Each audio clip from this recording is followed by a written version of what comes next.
me encanta entender por qué la gente hace lo que hace y por qué la gente piensa lo que piensa. Porque eso es lo que está detrás de cualquier decisión, incluso un voto, incluso una opinión favorable o no sobre personajes políticos, ¿no? Creo que cuando proyectas inseguridad, la gente te cree menos. Nosotros, los consultores, arriesgamos mucho. Y yo creo que los nuevos consultores lo que están haciendo es brillante, que es abrir su propio camino y se están volviendo casi invaluables. Muchos políticos, no sé, te cambió, quieren que les digas cómo ser. ¿En qué momento te diste cuenta que lo tuyo era la comunicación, la política, la consultoría política? Mira, fue cuando yo seguí en la universidad. La primera campaña política importante en la que participé fue la del presidente Fox en el 2000, como voluntario. Y yo me acuerdo que en ese momento yo estudiaba comunicación y quería ser como Mad Men, ya sabes, como vender jabón o cigarros o coches. Pero la adrenalina de esa campaña, que para mí ha sido de las más bonitas en que he participado. O sea, después de apoyar a un cambio democrático en México como vender jabón nomás, no me parece ya interesante. Y no es una crítica a mis amigos publicistas, pero después de ese rush del cambio, de sí pudimos, de llenar zócalos, la comunicación comercial, digamos, no me llamó tanta la atención. Y sí fue casi una adicción a la política y a los tiempos. Es una campaña política, tú sabes, empieza tal día y acaba tal día. No es de, ay, vamos a retrasar el lanzamiento porque nos hace falta grabar un tema de un spot o algo, ¿no? Pues empieza cuando empieza y acaba cuando acaba. Y eso me encantó, o sea, la urgencia de la adrenalina me fascinó. Y ahí supe que estaba en lo que tenía que estar. Tú vienes de una familia de artistas, de una familia muy interesante. Tú has recorrido el mundo, has estado en un lugar donde por tradición y disciplina, y hablo de este encierro militar que tuviste en Estados Unidos. ¿Cómo te formó todo eso a ti? Desde tu familia, tu mamá me parece que es escultora, tu papá no lo tengo tan mapeado, tú en una institución militar. O sea, eso ¿qué te dio a ti? Fue bueno, mi familia, mi mamá y mi papá fueron productores de televisión, todo eso. Bueno, mi mamá periodista y productora y mi papá productor. Mi papá era un hombre grande, falleció hace poco a los 94 años. Y dicen que él fue la primera cara que apareció en televisión nacional. Uh, el primer informe de presidencia televisada fue el de Miguel Alemán. Y mi papá era como el achichincle de los que lo estaban haciendo. Le dijeron, Pepe, ponte a ver si sirve esto, ya sabes. Entonces nomás sonrió y esa primera transmisión fue como la primera cara fue como el soundcheck, ¿no? Y de ahí se agarró haciendo producción mucho. Mi mamá también, ella se enfocó más al periodismo cultural. Entonces, ellos me formaron muchísimo en la parte de comunicación. Y luego, la educación militar que tuve en Estados Unidos fue muy interesante. Hubo un momento, yo me gradué de la prepa militar con el rango de capitán, entonces estaba encargado de como 50 chavos. Y el presidente del colegio militar, el general Spanger, es un hombre también mayor en esa época, pero él fue piloto aviador de combate en Corea y en Vietnam. Y me dio una orden y regresé con el general y soy general, hablé con mi tropa y pues, pensamos que esto es mejor. Se me quedó viendo y dice, señor Morris, ¿qué? El ejército de los Estados Unidos está aquí para defender la democracia, no para practicarla. Y dije, sí, señor. Y ahí es donde, esa fue como la disciplina que me formó, ¿no? Incluso así soy con mis clientes. En los militares siempre dicen, si tienes algo que decir, dilo. No se vale decir lo que hubiéramos hecho. Dilo en el war room, literalmente en el war room militar o en el war room de cuartos de guerra de aquí. Si tienes algo que decir, dilo. Pero cuando se toma una decisión, se ejecuta la edición a la perfección, ¿no? Y es algo que me ha ayudado mucho en situaciones de crisis, en situaciones de campaña. El decir y pedirle a la gente que está colaborando contigo, y más cuando los respetas, que digan todo lo que tienen que decir y ya con esa información se toman decisiones. Entonces eran como las dos partes, la parte creativa, la parte de producción, pero también la parte de disciplina y análisis que me aportó un colegio militar. Tú eres una persona muy, yo siento que eres una persona muy intelectual, filosófica. ¿Cómo agregas eso a tu metodología? O sea, ¿qué te da eso a ti? ¿Te da claridad? ¿Te da metodología? ¿Cómo te ha ayudado eso en tu carrera? Me da mucha claridad y me ha hecho más certeza. Hay una frase que me encanta, que no hay nada más práctico que una buena teoría, ¿no? Porque muchas veces en la consultoría nos salen bien las cosas, pero no sabemos por qué. Y eso es lo más importante, porque si tú tienes metodología y te salen bien o malas cosas, vas a ver por qué. Y para la siguiente tú puedes ir mejorando o replicando o descartando, ¿no?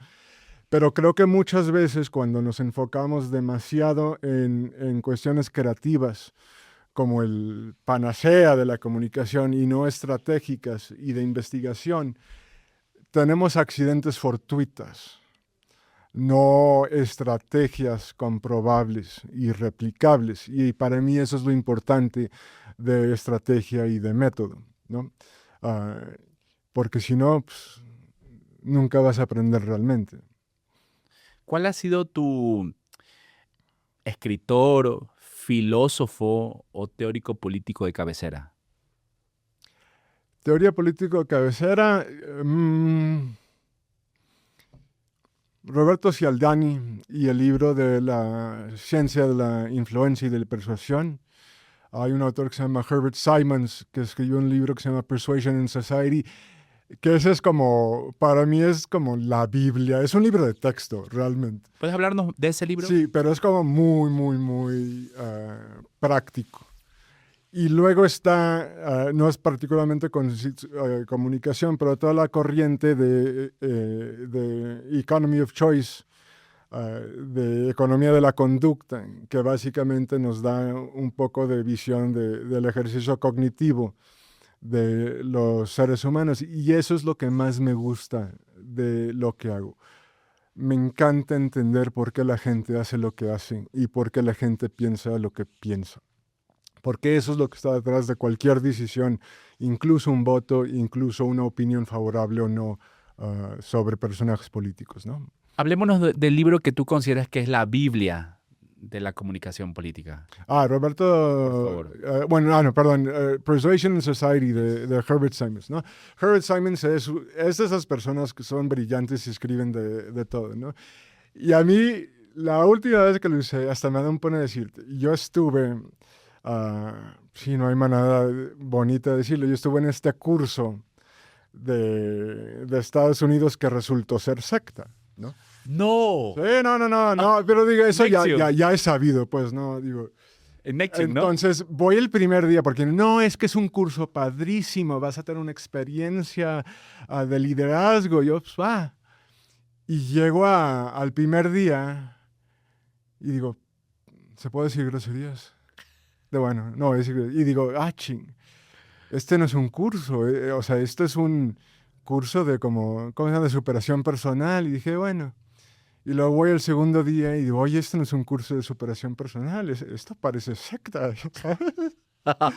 Y voy a mi casa, Persuasion in Society, Herman Simons, capítulo no sé qué, sectas, 1, 2, 3, yo, madre santa, estoy en una secta. Este hombre lo tenía como perfectamente moldeado, o sea, 10 de 10, ¿no?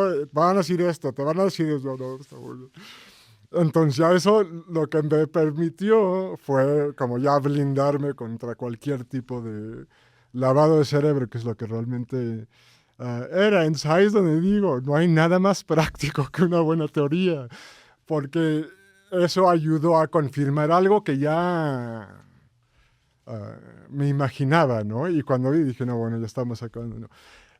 Y bueno, eso es algo como muy particular mío, pero desde ahí empiezas a ver teorías de diferenciación, manejo de crisis, todas las cosas que nunca cambian, ¿no? O sea, editar así, o filtros, pues eso va cambiando y es muy importante estar atento de esos cambios, pero hay ciertas cosas que tienen que ver con la condición humana que no cambian o que muy difícilmente cambian en cortos periodos de tiempo, ¿no? Y creo que esa es la base de hacer estrategias ganadoras y luego volverlas en estrategias creativas que conecten con nuestros públicos, ¿no? ¿Por qué tú que has estado en los dos mundos, ¿no? Has estado en Estados Unidos viviendo y conoces muy bien la cultura americana? ¿Por qué los consultores americanos no funcionan en Latinoamérica? Creo que son muchas cosas. Creo que tienen una visión muy sesgada de América Latina. Ah, es algo quizás menor, pero el humor gringo y el humor latino es muy diferente.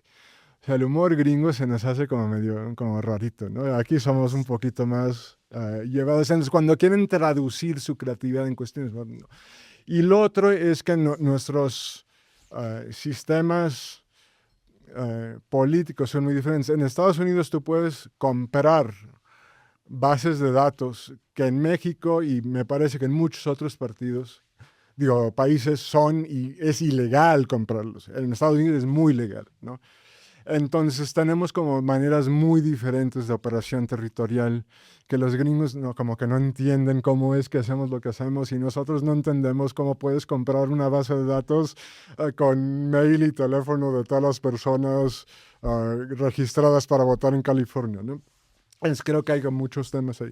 Y donde sí creo que hay mucha posibilidad de contribuir es con los públicos hispanos en Estados Unidos que los americanos no han entendido cómo conectar con ellos, ¿no? Que son muchos factores alrededor de ahí.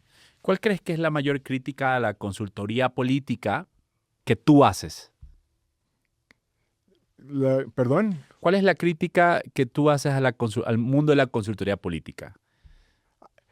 Son dos cosas. Primero, yo estoy muy en contra de la cultura del gurú, ¿no?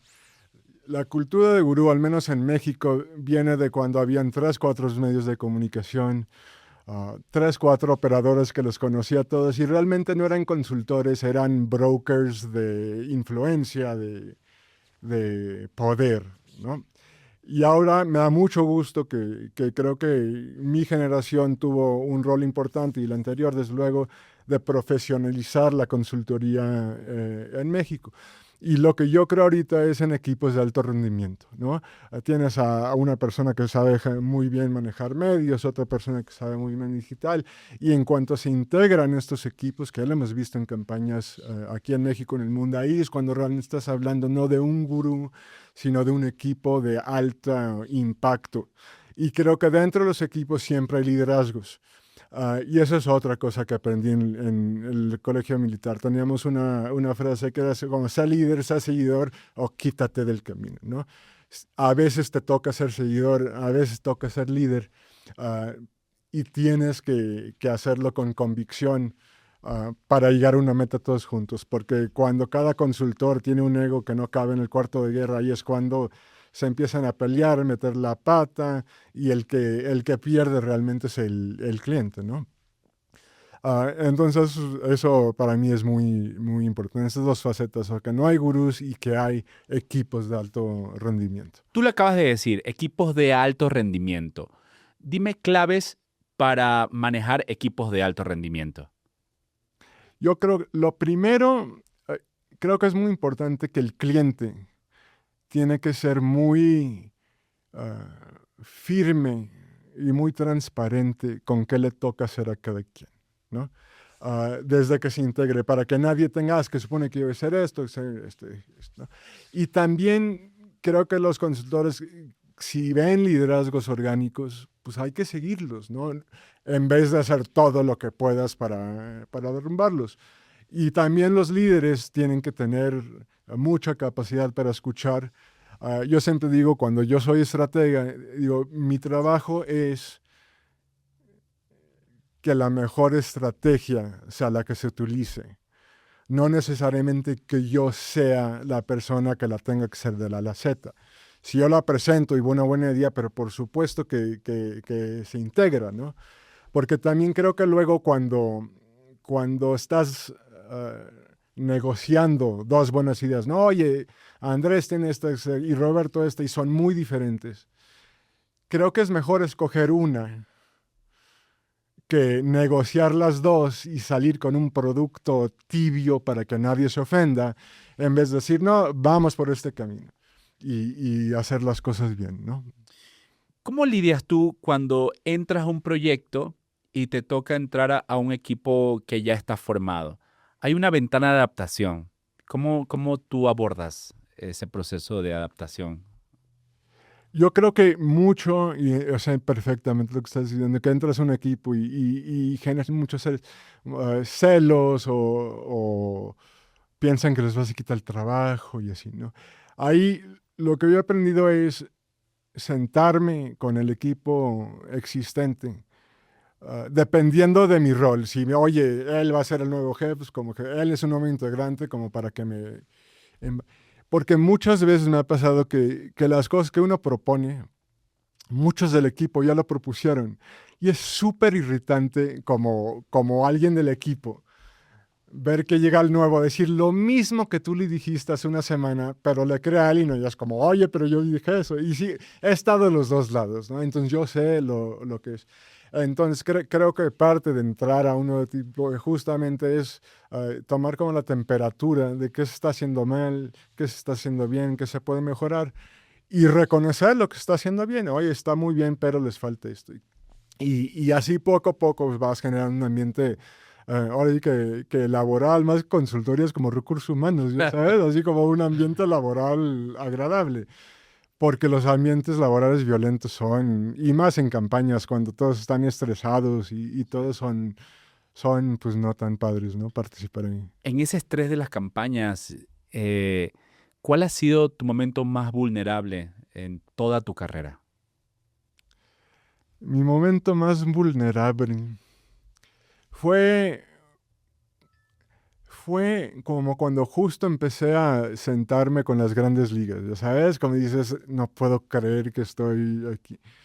Ah, y hice un comentario contrario a lo que una persona muy importante dijo, pero en buena voluntad. Ah, y aparte, fundamentado, o sea, no era una opinión, eran como datos. Se enojó muchísimo y gritó y me humilló o sea, me hizo dudar de mí mismo y tuve una crisis mini existencial de me quedo, voy, o a lo mejor me regreso a ser Godín en una oficina. Y, y sí me impactó, o sea, por un buen rato como que empecé a agachar la mirada. Pero luego fui bueno, no en ese momento particular, pero veía que lo que pensaba hubiera funcionado. Entonces me volví como a construir a mí mismo y a embalontar un poquito y salimos muy bien de eso. ¿Nunca has pensado en retirarte? ¿Hubo alguna ocasión que dijiste, no, no sirvo para esto? ¿Tuviste algún momento donde el síndrome del impostor te llenó? Ay, siempre. Creo que sí, por muchos años. Y es muy difícil porque eh, nosotros, los consultores, arriesgamos mucho. Yo creo que de todas las profesiones que hubiéramos podido escoger, esta es la menos estable del mundo, ¿no? O sea, y tú lo ves, o sea, Sí. titanes del pasado, de repente es ¿dónde están? Claro, ¿Qué les claro. pasa? Y no es porque eran buenos o malos, es porque pues perdiste y entró otro partido con otros consultores o cosas así, ¿no?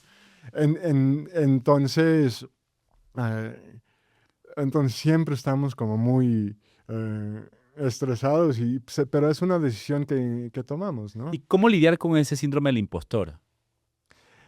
Híjole, no sé si es el mejor consejo, pero hay un dicho en inglés que es fake it until you make it. O sea, como que quédate callado, cabrón, hasta que ya no te sientas, porque, o sea, sí siento ese momento de vulnerabilidad creo que cuando proyectas inseguridad, ah, la gente te cree menos, ¿no? Que es como la contraparte del famoso síndrome de Dunkirk, no, ¿cómo se llama? Dunning-Kruger. Sí, ese, donde la ignorancia sale Sí, como muy segura. sí, sí, sí. Las personas que construimos nuestros conocimientos como cartesianos a través de dudar de todo, así como vas generando. Pero cuando dudas enfrente de un cliente se ve luego, luego. ¿No? Ahí es donde tienes que como solidificar tus opiniones. Y pues, es la práctica, ¿no? Es mucho trabajo interior, la verdad. Si a ti te tocaría como hacer una división entre los titanes, como tú dices, y los consultores de hoy en día, ¿cómo definirías a esa generación en la consultoría que ya llevó muchos años y los consultores que están saliendo 10 años atrás? Bueno, primero, gracias por lo de Titán, aunque no lo considero.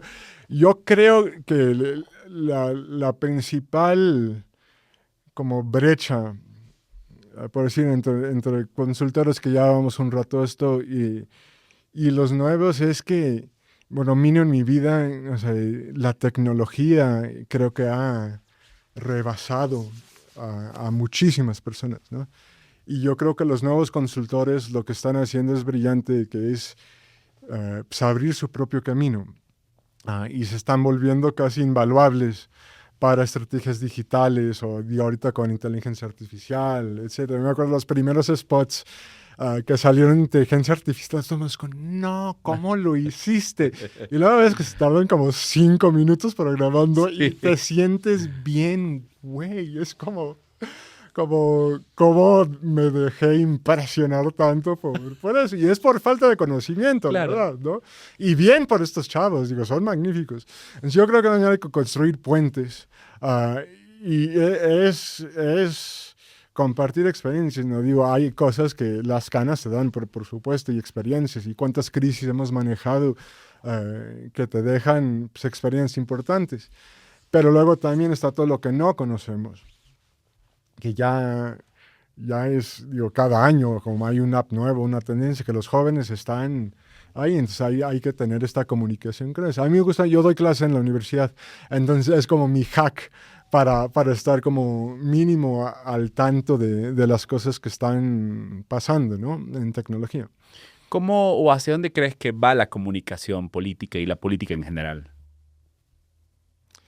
¿En qué sentido? ¿Hacia dónde crees que van a ser los principales cambios? ¿Va a haber la inteligencia artificial va a empezar a inundar la comunicación o nos vamos a enfocar más en las emociones? Yo, por ejemplo, creo que deben de inaugurarse nuevas formas o nuevas metodologías. Yo estoy metido en algo que se llama la economía, perdón, la consultoría conductual que me la inventé con base a lo que yo veo que va cambiando. ¿Hacia dónde tú crees que va esto? Yo creo que vamos a vivir ahorita como una ola de inteligencia artificial muy importante, pero también creo que se tiene que desmitificar mucho la inteligencia artificial, ¿no? Y eso son cosas que han ido. O sea, ahorita la inteligencia artificial realmente no está pensando ni aprendiendo, está sintetizando información que hay en Internet.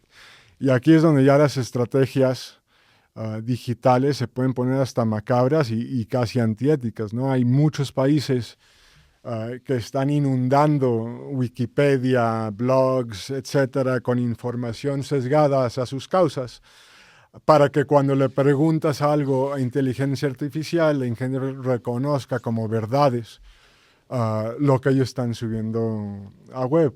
Entonces, digo, y esto nos estamos desviando un poco, yo creo que algo increíblemente importante ahorita es regular la inteligencia artificial, tanto cómo estas máquinas llegan a las personas que llegan, como la otra parte que es todos los derechos de autor hacia las personas. Ahorita en la política pública es en los países nórdicos, no me acuerdo cuál muy bien, que ya pasaron legislación que tú eres dueño, hasta parece ridículo, que tú eres dueño de tu imagen, de tu cara, de tu voz, etc. Entonces, si alguien decide hacer un deepfake tuyo, tú puedes demandarlo, ¿no? Y que antes, al principio era como, hay que exagerar, pero luego estás viendo estas apps que más allá de la política, que están tomando imágenes de señoritas y haciendo unas cosas terribles con ellas, dice, oye, sí, yo debería de poder demandar por estas cosas, pero ahorita hay una laguna legal increíble. Yo en la campaña pasada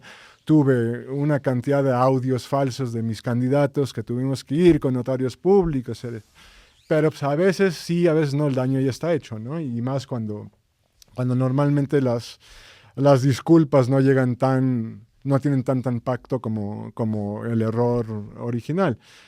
Y es lo que vamos a estar viviendo los siguientes años en la política, al menos de que se haga una legislación responsable para eso. ¿Cuál fue el parteaguas en tu carrera como consultor? Tú mismo lo decías, para mí hubo un momento donde fue wow estar con titanes y monstruos y gente así muy admirada.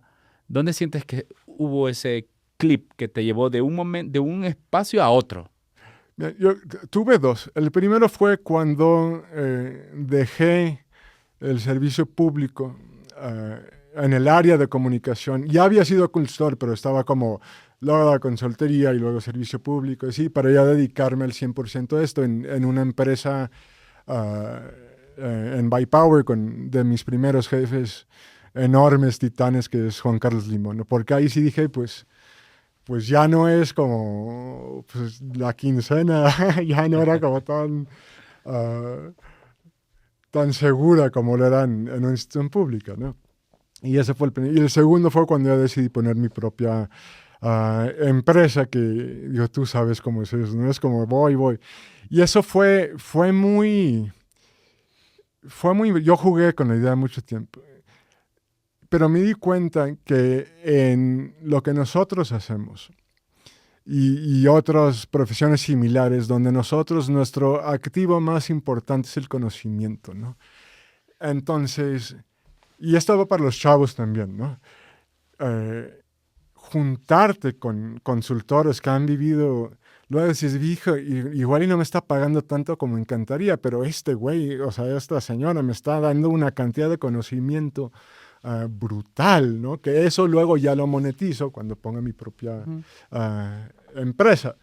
Entonces, todas esas experiencias jamás las hubiera tenido, esos conocimientos, estar tan cerca de candidatos a la presidencia, a la gubernatura, sí hubiera pues sido mi consultoría desde que tenía, no sé, 20 años, 21 años, 25 años, ¿no? Entonces yo agradezco mucho todos los maestros que tuve y ya que por fin y me gusta mucho trabajar con ellos, justamente porque ya sé cómo piensa, ya sé para qué es bueno, ya sé qué puedo aportar yo. Pero es una decisión muy importante saber hasta dónde vas a aprender y dónde ya te toca hacer lo tuyo, ¿no? ¿Qué hace que unos consultores se destaquen por encima de otros? Yo puedo contar una camada de unos, no sé, máximo 10 consultores que están como en grandes ligas y de 1000 que juegan en ligas menores.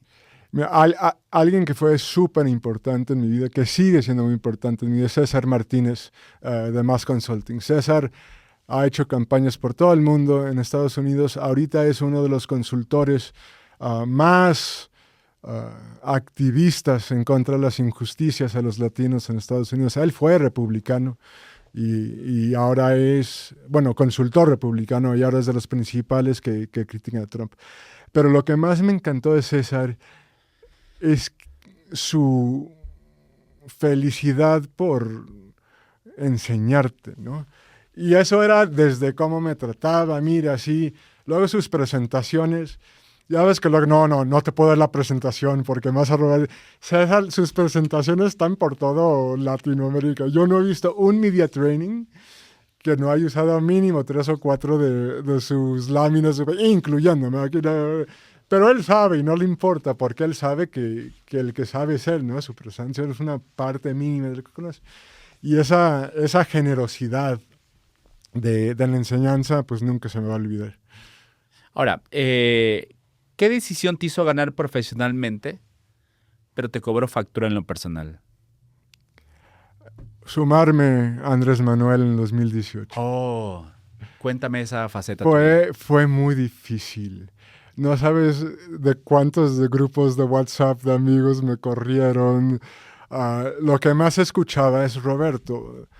Alguien como tú ¿cómo puede votar por mí? Yo es que alguien como yo, ¿cómo? ¿No? O sea, ¿qué hay detrás de alguien como tú?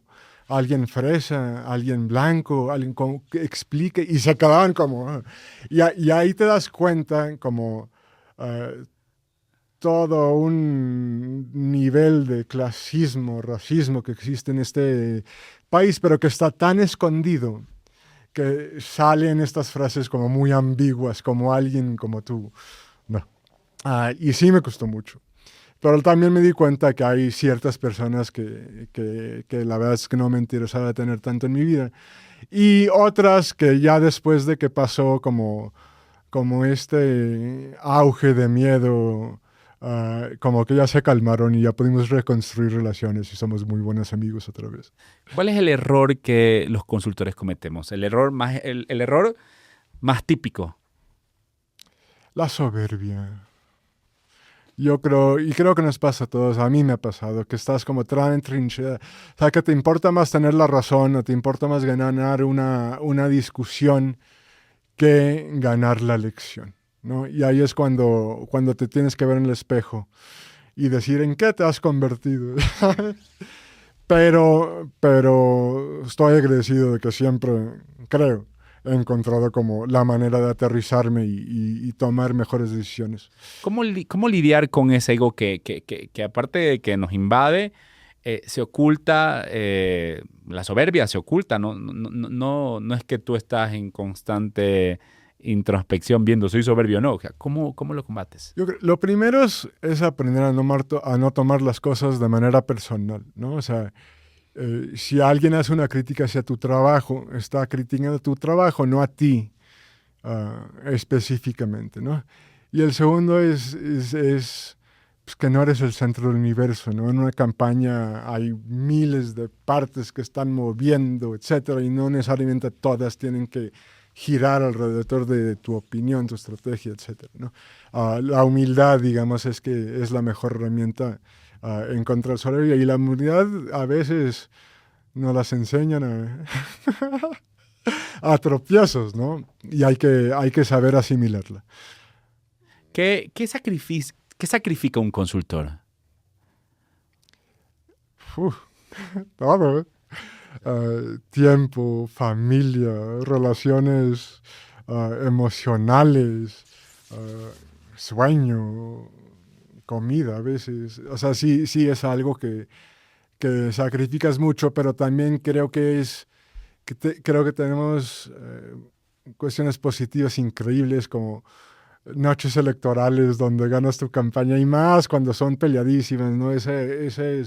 Esos exabruptos de alegría y de felicidad y saber que tú aportaste algo importante para esa campaña es muy bonito. Y más cuando hacen buen trabajo gobernando, ¿no? Porque luego si nos tocan unos que dices, híjole, uy, como que yo no tomé esa decisión de gobernanza o algo así.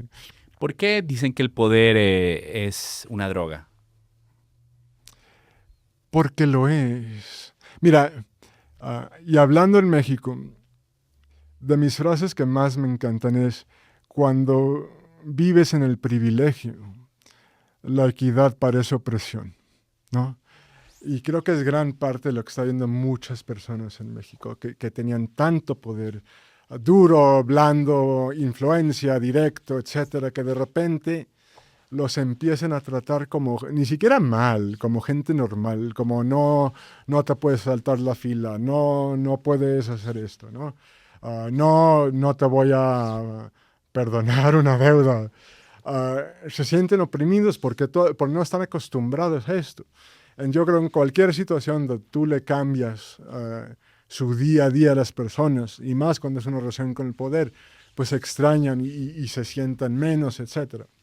Solamente buscan mantener su status quo cuando hay fuerzas políticas y sociedades que no necesariamente están buscando quitar nada, nomás quieren como un juego más equitativo con reglas para todos, ¿no? Hay una ahí hay una pregunta que me hacen mucho a mí, que me gustaría pasártela a ti. Por supuesto. Es cómo lidias con un candidato que nunca te escucha, que es muy soberbio, que no te hace caso. La verdad, antes me sentía mal, como si fuera mi culpa, ¿no? Luego es bien bonito decir gracias, o sea, ahí te ves. Y obviamente el ahí te ves es cuando ya tienes un par de cuentas que no Claro. estás muriendo. Y si no, pues hay que echar, ¿no? Pero sí, lo que he hecho más recientemente es investigar a mis clientes antes de tener que tomar, oye, otros consultores son buenos, oye, ¿cómo te? No, es que fíjate, no es a todo dar, pero que te pague el primer día del mes, porque luego se va a hacer, digo, tú sabes cómo es eso. Entonces, yo creo, y ahí creo que es también otra como asunto de tener un gremio solidario. Digo, jamás, digo, como abogados, ¿no? Digo, no, nunca vas a compartir datos de tus clientes, pero sí, de, oye, vi que estás trabajando con tal, te doy 3 tips, o mira, ni le entres ahí, hermano, porque no sabes cómo es. Te conozco, Andrés, tú no tienes el carácter para trabajar con esta persona. Y es muy útil esa información. Evita que mal inviertas tu tiempo y tus recursos, Tú eres ¿no? una persona de anécdotas. ¿Qué anécdota siempre te ha... ¿Qué anécdota te ha pasado dentro de este mundo que siempre recuerdes? ¿Qué historia? Ay, no, la verdad, tengo muchos, pero Cuéntame dos. Cuéntame mira, dos. una que fue un... Y no es chistosa, es triste. Oh. Era en el 2021. Estábamos en las intermedias, en la empresa que trabajaba. Yo estaba en una campaña muy fea. O sea, vi cosas que nadie tenía que ver en ciertas partes del sur mexicano, ¿no? De violencia, sí. Entonces llegué, me acuerdo que la Ciudad de México era un domingo, llegué como a las 10 de la noche y le escribí a mi jefe, ya llegué, descansa, nos vemos mañana. Y de repente dice, oye, el hijo de un cliente tiene un problema, vente para acá. Entonces ya llegó, y era un chavo, estaba en la prepa, que tú no puedes culpar a niños por hacer burradas en la política, más bien era porque no tenía alguien como aconsejándole de, oye, el país está en llamas, no puedes subir fotos en Acapulco con tu baby, en bla, bla, bla, ¿no? Entonces dije, bueno, mínimo ya está pidiendo ayuda. Entonces llegamos, era yo y el director creativo que acababa de ser su hijo, y estaba en campaña y creo que no había dormido como en 3 semanas, ¿sabes? Y sale el chavo y dice, oye, perdón, pero estaba de viaje y se me olvidó que mañana tengo que entregar mi trabajo final de comunicación en la prepa, y mi papá dijo que ustedes me lo podían hacer. Y yo, ¿qué? O sea, yo dije, ¿es en serio? O sea, le voy a hacer la tarea. Y ahí me di cuenta, no es su culpa, pero este político, estas personas, así nos veían. Oh. No a nosotros, pero a todo el país. Wow. O sea, si hubiera llegado, oye, Roberto, me encanta lo que hacen, me enseña a hacer esto, pero por supuesto, o sea, por supuesto, pero que llegaran así como que haz la tarea a mi hijo. O sea, me quedé como frío, o sea, porque esos son los valores de los papás, ¿no? El papá le está diciendo, está perfectamente bien despertar a la gente el domingo a las 12 de la noche para que hagan tu tarea. Porque ni siquiera era ayúdame, era házmela. Wow. Sí. Y me cayó como una cubeta de agua fría. El director que estaba como en shock, o sea, creo que ni podía hablar porque estaba tan cansado. Y sí lo hicimos. Pero ahí fue como ya, o sea, con este grupo de personas pues no se puede trabajar de manera interesante, ¿no? Y una anécdota un poco más que te haya sacado una sonrisa. Sí, sí, bueno, risa. Era un Zoom en campaña hace ya muchos años, cuando apenas estaban como los Zooms agarrando fuerza y no era cuarto de guerra, como una reunión como de reporteo. Se exculpó una de las personas en la mesa, llevó su computadora, y decidió ir al baño, pero sin apagar su cámara. Ah, no, man.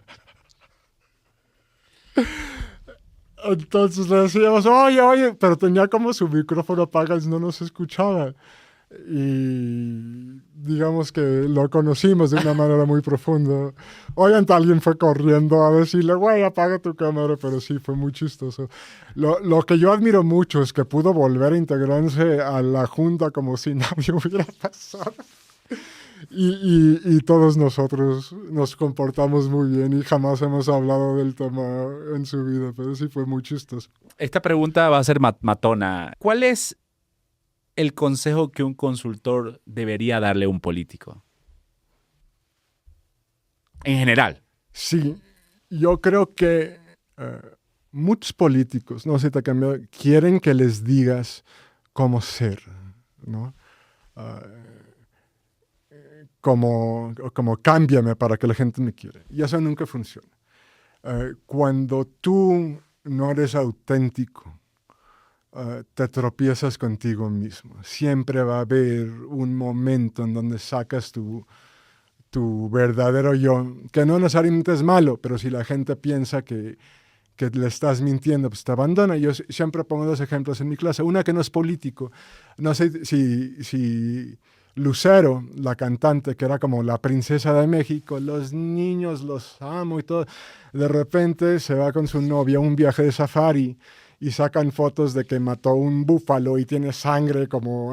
¿Qué es lo que hacen los cazadores? Pero de repente, oye, Lucerito, o sea, yo pensé que eras así y eras una cazadora furtiva y fue un crisis de su carrera. Y el otro ejemplo que pongo es Roberto Palazuelos, que siempre ha sido insoportable y siempre lo va a ser, pero cuando es insoportable, pues, o sea, nadie se escandaliza, ¿no? Así es, ¿no?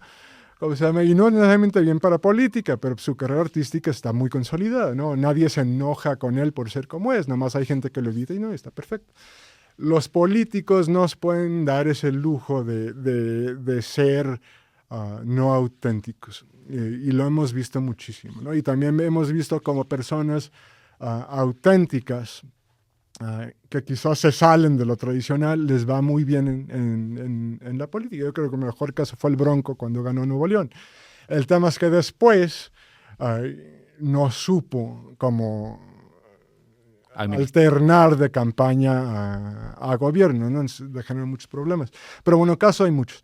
Pero ese siempre es mi consejo, ¿no? O sea, claro que vamos a proyectar lo mejor de ti, pero no vamos a mentir de quién eres y no vamos a decir que eres vegano si te encanta la carne asada y no vamos a decir como este tipo de cosas muy básicas.